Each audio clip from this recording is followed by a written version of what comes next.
Hello students, welcome back to our channel English Guru. ఈరోజు క్లాస్లో మనం Staff Selection Commission SSC CGL 2024 సంబంధించిన type 2 exam మనకి January 18, 2025లో జరిగింది.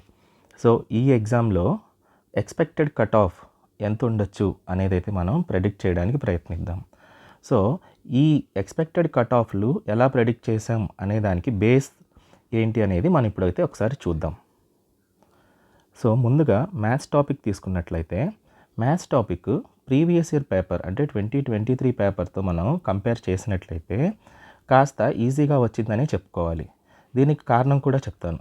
2023లో వచ్చిన మ్యాథ్స్ బిట్స్లో క్వశ్చన్సే మనకి 4-5 లైన్స్ కంటే అలా ఎక్కువ ఉండేటివి అనమాట. మోస్ట్ ఆఫ్ ది క్వశ్చన్స్ అయితే ఇలా ఉండేటివి. సో వీటిలో మనకి క్వశ్చన్ చదవడానికి కాస్త టైం పట్టేది, తర్వాత స్టెప్ బై స్టెప్ సొల్యూషన్ చేయడానికి టైం పట్టేది. సో ఇలాగా మనకి టైం మేనేజ్మెంట్లో కూడా ఈ పెద్ద క్వశ్చన్స్ అనేటివి చాలా ఇంపార్టెంట్ రోల్ అయితే ప్లే చేశాయి. సో ఈ సంవత్సరం అయితే ఇంత లెంగ్తీ క్వశ్చన్స్ అనేటివి 2023తో పోలిస్తే అయితే తక్కువగానే వచ్చాయి. సో ఈ బేసిస్ మీద నేనైతే పోయిన 2023 పేపర్తో పోలిస్తే ఇది కాస్త ఈజీగా ఉందనేది చెప్తున్నాను. సో నా ఉద్దేశం ఇక్కడ మ్యాథ్స్ పేపర్ అంతా ఈజీ అనైతే కాదు, బాగా గమనించండి. 2023తో పోలిస్తే కాస్త ఈజీగా ఉంది అని అయితే చెప్పొచ్చు. ఎందుకంటే కట్ ఆఫ్ని మనం ప్రీవియస్ ఇయర్ పేపర్స్ని బట్టి అంచనా వేయగలం. సో కాబట్టి ప్రీవియస్ ఇయర్ పేపర్తో అంచనా వేస్తే మ్యాథ్స్ పేపర్ అయితే కాస్త ఈజీగా వచ్చిందనే చెప్పొచ్చు. Next reasoning. ఇక రీజనింగ్ విషయానికి వస్తే ఆల్మోస్ట్ ఆల్ 2023 కానీ 2022 కానీ ఇలా ప్రీవియస్ ఇయర్ పేపర్స్ ఏదైతే ఉన్నాయో ఆల్మోస్ట్ అలాంటి రేంజ్లోనే అయితే రీజనింగ్ పేపర్ ఉండడం అయితే జరిగిందని చెప్పొచ్చు. సో మనకి కొత్తగా టాపిక్స్ ఏమీ యాడ్ చేయలేదు. దానికి తోడు ఈ సంవత్సరం మనకి పేపర్ కటింగ్ కూడా బిట్ అయితే ఇవ్వలేదు. సో ఇలాంటివన్నీ పరిగణలోకి తీసుకుంటే పెద్ద చేంజెస్ అయితే లేవు. అంటే మార్కులు తగ్గడానికి అవసరమైన చేంజెస్ అయితే మనకేమీ లేవు ఇక్కడ. నెక్స్ట్ ఇంగ్లీష్ టాపిక్ వచ్చేసరికి ఇంగ్లీష్లో కూడా పాత ప్రీవియస్ పేపర్స్ అన్నీ కూడా ఎవరైనా ప్రిపేర్ అయ్యి ఉంటే వాళ్ళందరికీ ఖచ్చితంగా అర్థమవుతుంది ఇంగ్లీష్లో ఎటువంటి చేంజెస్ చేయలేదు. పేపర్ డిఫికల్టీ లెవెల్లో కానీ పేపర్ సిలబస్లో కానీ అసలు చేంజెస్ అయితే ఏమీ లేవు. మనం ఎగ్జామ్ హాల్లో షాక్ అయ్యే రేంజ్లో బిట్స్ అయితే కూడా ఏమీ రాలేదు. ఆర్సీ ప్యాసేజెస్ కానీ క్లోజ్ టెస్ట్ కానీ ఎక్కడ ట్విస్టీగా లేవు, ఈజీగానే ఉంది. So almost all previous year papers రేంజ్లోనే ఉందని అయితే మనం చెప్పుకోవచ్చు. ఇక జీకే విషయానికి వస్తే ఈ సంవత్సరం జీకే పేపర్లో ఎవరైతే ఎక్కువ స్కోర్ చేయగలుగుతారో వాళ్ళకి ఖచ్చితంగా జాబ్ రావడానికి చాలా ఫీజిబిలిటీ అయితే ఉంది. ఎందుకంటే జీకేలో మనకి చాలా ఇన్డెప్త్గా బిట్స్ ఇచ్చారు. ఉదాహరణకి ఒక సైంటిఫిక్ ఇన్వెన్షన్ ఒక సైంటిస్ట్ చేస్తే ఏదైనా కనుక్కున్నాడని మాత్రం మనం గుర్తుపెట్టుకుంటాం.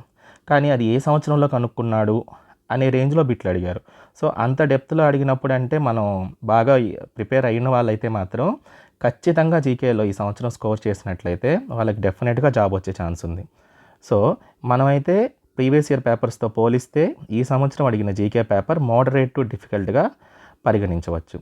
సో ఇక కంప్యూటర్స్ పేపర్ విషయానికి వస్తే కంప్యూటర్ పేపర్ అనేది ఎలాగో ప్రతి సంవత్సరం మనకి క్వాలిఫైయింగ్ అంటే అట్లీస్ట్ 50-60% కనుక మనం స్కోర్ చేయగలిగితే కంప్యూటర్ పేపర్లో మనం క్వాలిఫై అయితే అయిపోతాం. సో ఆ విధంగా పరిగణించినట్లయితే కంప్యూటర్ పేపరు క్వాలిఫైయబుల్గానే వచ్చిందని చెప్పుకోవచ్చు. ఇకపోతే typing test, scrolling test. So దీన్ని హాస్యాస్పదంగా ఈ సంవత్సరం ఇది మనకి టైపింగ్ టెస్ట్ పెట్టారా స్క్రోలింగ్ టెస్ట్ పెట్టారా అని అయితే అనుమానం వచ్చింది ఎగ్జామ్లు అటెండ్ చేసిన స్టూడెంట్స్ అందరికీ. ఎందుకంటే మనకి ఇచ్చే ప్యాసేజ్ ఈ విధంగా ఉంటుంది, అందరు చూసే ఉంటారు. నేను దీని మీద ఆల్రెడీ ఒక వీడియో కూడా చేస్తున్నాను. ఇక్కడ వాళ్ళు ఇచ్చిన ప్యాసేజ్ ఉంటుంది కదా, దీన్ని మనం స్క్రోల్ చేసుకోవడానికి ఇక్కడ స్క్రోల్ బార్ని ఇలా డ్రాగ్ చేస్తుంటే ఒకేసారి 10-15 లైన్లు వెళ్ళిపోతున్నాయి. సో మళ్ళీ మనం ఏ లైన్ దగ్గర ఉన్నాము నెక్స్ట్ మ్యాటర్ ఏంటని చూసుకోవడానికే చాలా టైం పట్టింది. సో ఇక్కడ మనకి టైపింగ్ టెస్ట్ పెట్టినట్టయితే కనపడలేదు.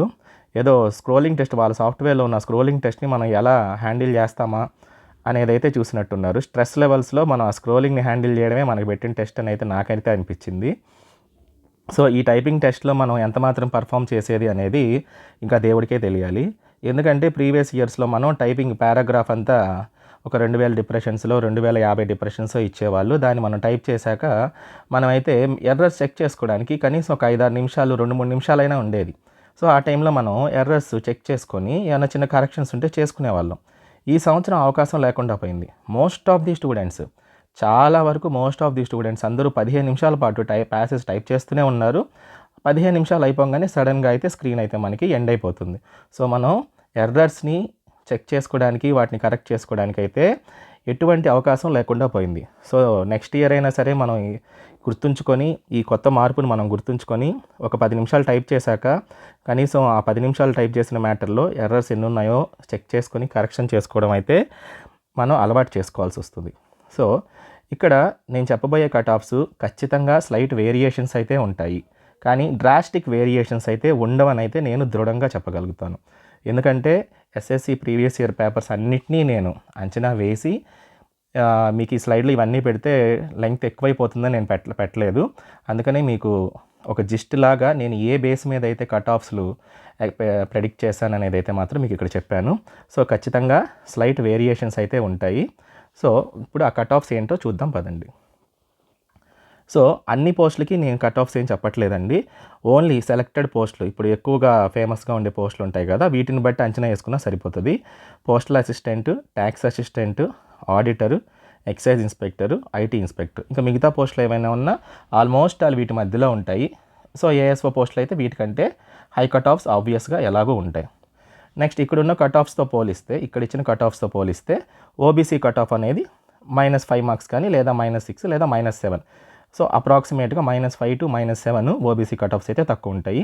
ఇంకా సుమారుగా ఎస్సీ ఎస్టీ కట్ ఆఫ్స్ కూడా అదేవిధంగా ప్రతి సంవత్సరం మాత్రం ఆ డిఫరెన్స్ అయితే ఆల్మోస్ట్ అలాగే మెయింటైన్ అవ్వడం అయితే జరుగుతుంది. నెక్స్ట్ ఇక్కడ పోస్టల్ అసిస్టెంట్కి చూసినట్లయితే ఈ సంవత్సరం మనకి 290 +or -3 ఉండొచ్చు. అలాగే ట్యాక్స్ అసిస్టెంట్ వచ్చేసరికి 2023లో మనకి 303కి ట్యాక్స్ అసిస్టెంట్ అయితే వచ్చింది. ఇవి కూడా రౌండ్ ఆఫ్ చేసిన మార్క్స్ అండి, అంటే 303.245 అలా ఉంటాయి కదా. సో అవన్నీ కాకుండా రౌండ్ ఆఫ్ చేసినట్టు మనం అప్రాక్సిమేట్గా తీసుకోవడం జరిగింది. సో ఈ సంవత్సరం అయితే మనకి ట్యాక్స్ అసిస్టెంట్ అట్లీస్ట్ 308 +or-3, అంటే ఒక 309, 10 అట్లా స్కోర్ చేశారంటే ఖచ్చితంగా ట్యాక్స్ అసిస్టెంట్ సెలెక్ట్ అవ్వడానికి అయితే ఉంటుంది. ఇంకా ఆడిటర్ విషయానికి వచ్చేసరికి 314 +or-3, సో 314, 315 అలా తెచ్చుకున్నట్లయితే ఖచ్చితంగా మనం ఆడిటర్ పోస్ట్ సెలెక్ట్ అవ్వడానికి అయితే అవకాశం ఉంటుంది. ఇంకా అందరికీ చాలా ఫేవరెట్ పోస్ట్ అయిన ఎక్సైజ్ ఇన్స్పెక్టర్, అంటే అన్ని ఇన్స్పెక్టర్ క్యాడర్లు దీంట్లోనే ఉన్నాయని గమనించండి. ప్రివెంటివ్ ఆఫీసర్ కానీ ఎగ్జామినర్ కానీ, సో అలాంటి పోస్టులు అన్నిటికీ అయితే ఆఫీసర్ క్యాడర్ పోస్టులు 4600 గ్రేడ్ పే పోస్టులకు అయితే 318+ ఉండొచ్చండి. అంటే అప్రాక్సిమేట్గా 318 నుంచి 20 ఆ పైన స్కోర్ చేసిన వాళ్ళైతే హ్యాపీగా ఈ ఇన్స్పెక్టర్ క్యాడర్లోకి అయితే జాబ్ సంపాదించవచ్చు. ఇంకా ఆల్ టైమ్ ఫేవరెట్ అయిన ఐటీ ఇన్స్పెక్టర్ పోస్ట్ అయితే మాత్రం ఎప్పట్లాగే హై కట్ ఆఫ్స్ ఉంటుంది కాబట్టి దానికి ఈ సంవత్సరం కూడా ఆల్మోస్ట్ ఆల్ 330, 328 to 330 రొటేట్ అవుతుంది అని చెప్పేసి నా అంచనా అండి. సో వీటిని బట్టి మనం మిగతా పోస్టులు, ఇంకా అకౌంటెంట్ కానీ, ఇంకా ఎస్ఐ, నార్కోటిక్స్ కానీ ఇలా 428 and 42 పోస్టులు ఉన్నాయి కదా, 2800 and 4200 క్యాడర్ పోస్టులు ఉన్నాయి కదా, వాటన్నిటికి కూడా కట్ ఆఫ్స్ వీటి మధ్యలోనే కాస్త రొటేట్ అయ్యేదానికి ఛాన్స్ ఉంటుంది, పెద్ద డిఫరెన్స్ ఏముండదు. సో మీకు కనుక నా వీడియోస్ నచ్చినట్లయితే, మీకు యూస్ఫుల్గా అనిపించినట్లయితే ప్లీజ్ లైక్ చేసి సబ్స్క్రైబ్ చేయండి. ఇలాంటి మరిన్ని వీడియోస్ కోసం బెల్ ఐకాన్ క్లిక్ చేయండి. Thank you so much. జై హింద్.